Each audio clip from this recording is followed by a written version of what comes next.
भाई अगर आपका बजट 10,000 रुपए से 12,000 रुपए के बीच है और आप एक अच्छा टैबलेट लेने की सोच रहे हैं तो एक बात पहले ही क्लियर कर दूं, इस बजट में सिर्फ बड़ी स्क्रीन देखकर कोई भी टैबलेट उठा लेना सबसे बड़ी गलती है। क्योंकि आपको यहाँ ऐसे भी टैबलेट्स मिल जाएंगे जिनमें 4 GB रैम लिखा होगा, 10 इंच डिस्प्ले भी लिखा होगा, बैटरी भी लिखी होगी, लेकिन असली यूज में परफॉर्मेंस देखकर दिमाग खराब हो जाएगा। इसलिए आज मैंने ऐसी टॉप 5 टैबलेट्स की लिस्ट तैयार की है जिसमें ब्रांड भी ठीक है, स्पेसिफिकेशंस भी काम की है और सबसे जरूरी बात ये ऐसे ऑप्शंस हैं जिन्हें खरीदने का कोई मतलब बनता है। तो अगर आपका बजट 10,000 से 12,000 रुपए तक के बीच के है तो वीडियो को एंड तक जरूर देखना, क्योंकि आखिर में मैं ये भी बताऊंगा कि मेरे हिसाब से इनमें से कौन सा टैबलेट किस तरह के यूजर्स को लेना चाहिए। तो चलिए शुरू करते हैं। सबसे पहले बात करते हैं Lenovo Tab M10 HD 2nd Gen की। अब ये टैबलेट थोड़ा पुराना जरूर है, लेकिन इसकी एक खासियत अभी भी काम आती है, बड़ी स्क्रीन। इसमें आपको 10.1 इंचेस का HD IPS डिस्प्ले मिलती है। अगर आपका मेन काम है यूट्यूब देखना, ऑनलाइन क्लासेस करना, पीडीएफ पढ़ना या मूवीज वगैरह देखना, तो 8 या 9 इंच का टैबलेट के मुकाबले ये बड़ी स्क्रीन ज्यादा कंफर्टेबल लगेगी। परफॉर्मेंस के लिए इसमें MediaTek Helio P22T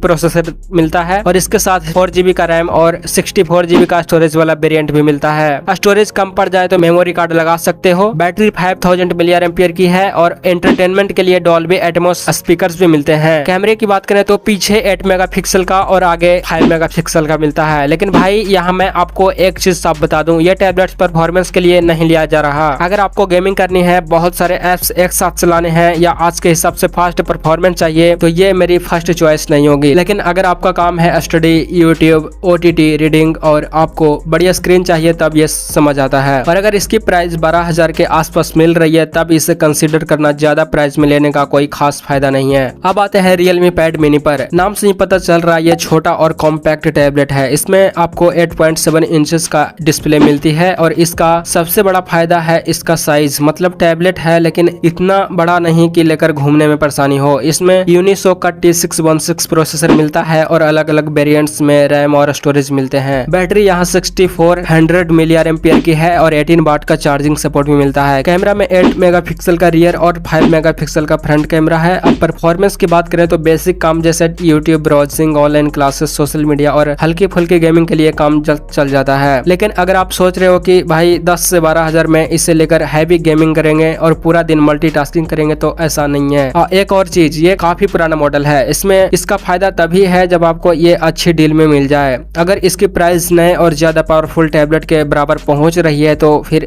Realme का नाम देखकर इसे लेने की जरूरत नहीं है। अब आते हैं Acer Iconia Tab 8.7 पर, और ये उन लोगों के लिए इंटरेस्टिंग है जिन्हें एक कॉम्पैक्ट लेकिन प्रॉपर ब्रांडेड टैबलेट चाहिए। इसमें आपको 8.7 इंचेस का WXGA IPS डिस्प्ले मिलती है। इसके साथ 4 GB का रैम और 64 GB का स्टोरेज है। प्रोसेसर और overall hardware basic daily use के हिसाब से ठीक है। कैमरा में पीछे 8 मेगापिक्सल का और सामने 5 मेगापिक्सल का दिया गया है। और सबसे अच्छी चीज, इसमें 4G LTE मिलता है, मतलब सिम डालो और वाईफाई के बिना भी इंटरनेट चला लो। सॉफ्टवेयर की तरफ से Android 14 मिलता है जो इसे कुछ पुराने टैबलेट से अलग बनाता है। तो अगर आपको tablet mainly classes, YouTube browsing, reading और बाहर लेकर जाने के लिए चाहिए तो इसका कॉम्पैक्ट साइज काफी काम का है। लेकिन यहाँ भी वही बात है, इसका एक्चुअल करेंट प्राइस देखना बहुत जरूरी है, क्योंकि अगर ये 10 से 12,000 के अंदर मिल जा रहा है तभी इसकी वैल्यू बनती है। अब भाई आते हैं उस टैबलेट पर जिसे मैं इस बजट में काफी सीरियसली देखूंगा, Redmi Pad SE 4G। क्यों? क्योंकि इस यहाँ स्पेसिफिकेशंस का पूरा पैकेज काफी बैलेंस्ड है। आपको मिलता है 8.7 इंचेस का डिस्प्ले और सबसे अच्छी बात 90 हर्ट्ज का रिफ्रेश रेट, मतलब स्क्रॉलिंग करते समय स्क्रीन ज्यादा स्मूथ लगेगी। प्रोसेसर है MediaTek Helio G85, इसके साथ 4 GB का रैम और 64 GB का स्टोरेज, और स्टोरेज को मेमोरी कार्ड से बढ़ा सकते हो। और बैटरी 6650 mAh की है। तो अगर आप टैबलेट पर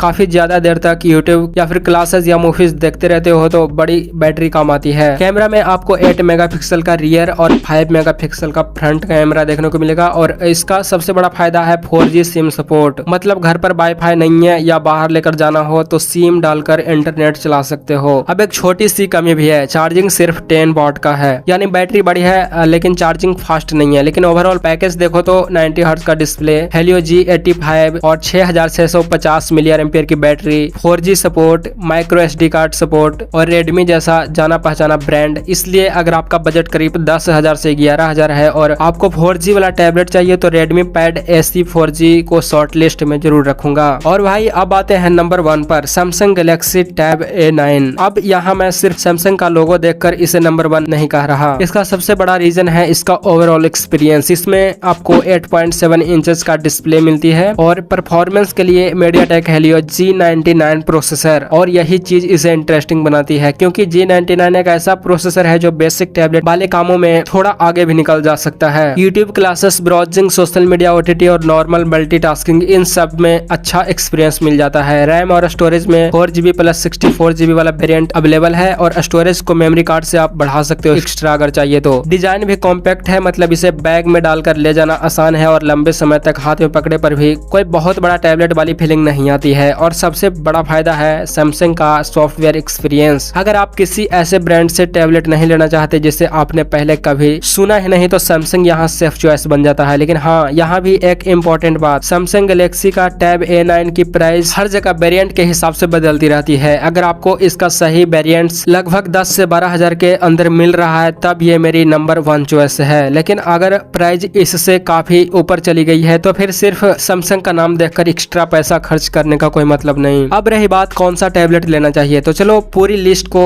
बहुत सिंपल कर देते हैं। अगर आपको बड़ी यानी कि 10 इंचेस का स्क्रीन चाहिए और आपका काम मोस्टली क्लासेस, यूट्यूब और मूवीज है तो लेनोवो का tab M10 HD second gen देख सकते हो। अगर आपको छोटा और कॉम्पैक्ट टैबलेट चाहिए तो Realme Pad Mini, और अगर 4G Android 14 कॉम्पैक्ट साइज चाहिए तो Acer का Iconia टैब 8.7, और अगर 90 हर्ट्ज डिस्प्ले, 4G, बड़ी बैटरी ये सब चाहिए तो Redmi Pad AC 4G। और अगर आपको ब्रांड, परफॉर्मेंस और ओवरऑल एक्सपीरियंस तीनों का बैलेंस चाहिए तो Samsung Galaxy टैब A9। लेकिन मेरी तरफ से सबसे जरूरी एडवाइस यही रहेगी कि 10 से 12 हजार में टैबलेट लेते समय सिर्फ रैम देखकर मत जाना। कई जगह 6GB रैम देखकर लोग खुश हो जाते हैं लेकिन प्रोसेसर कमजोर होता है, इसलिए पहले प्रोसेसर, फिर डिस्प्ले, फिर रैम, स्टोरेज और उसके बाद बैटरी देखो। और अगर टैबलेट बच्चों की पढ़ाई या ऑनलाइन क्लासेस के लिए लेना है तो 4G जरूरी नहीं है, वाईफाई वाला मॉडल सस्ता मिल जाए तो वो भी काफी है। लेकिन अगर टैबलेट बाहर लेकर जाना है तो 4G काफी काम का आता है। तो भाई अगर आज मुझे 12 हजार तक में एक टैबलेट चुनना हो तो मैं सबसे पहले Samsung Galaxy टैब A9, उसके बाद Redmi Pad AC 4G को कंपेयर करूंगा और फाइनल डिसीजन उस दिन एक्चुअल प्राइस और वेरिएंट्स देखकर ही करूंगा, क्योंकि 10 से 12 हजार के बजट में सिर्फ 500 से 1000 का प्राइस डिफरेंस भी पूरी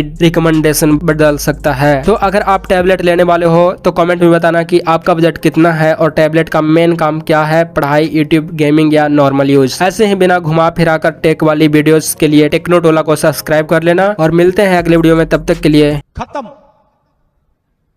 bye bye, tata, goodbye, गया।